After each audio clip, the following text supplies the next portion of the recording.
সারা বাংলাদেশের চোখ এখন ফেনীতে। পুরো ফেনী তলিয়ে গিয়েছে, ডুবছে সব ঘরবাড়ি। বিল্ডিং এর ওপর তলাতে উঠেও রক্ষা পাচ্ছেন না অনেকে। নিখোঁজ অনেক মানুষ, বিচ্ছিন্ন যোগাযোগ ব্যবস্থা।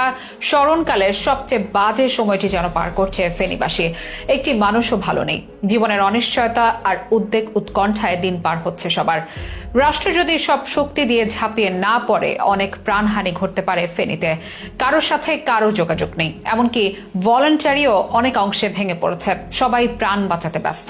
কয়েকদিন আগেও কেউ ঘুণাক্ষরেও ভাবেনি এতটা খারাপ দিন নেমে আসতে পারে ফেনীতে।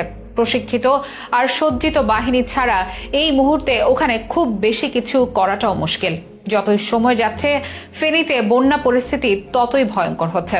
বন্ধ হচ্ছে না উজান থেকে নেমে আসা পানির স্রোত ও ভারী বৃষ্টিপাত। সবশেষ কি অবস্থায় আছে ফেনী? কতটা ভয়াবহ হতে পারে ভবিষ্যৎ চিত্র? ইতিহাসে আগে এমন কখন হয়েছিল ফেনীতে? কিভাবে হবে সংকট নিরসন? বিস্তারিত থাকছে প্রতিবেদনে।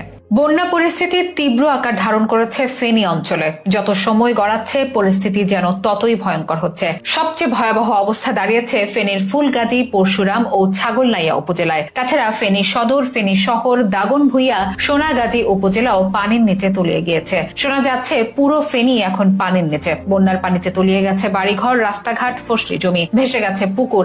এখনো হাজারো মানুষ পানি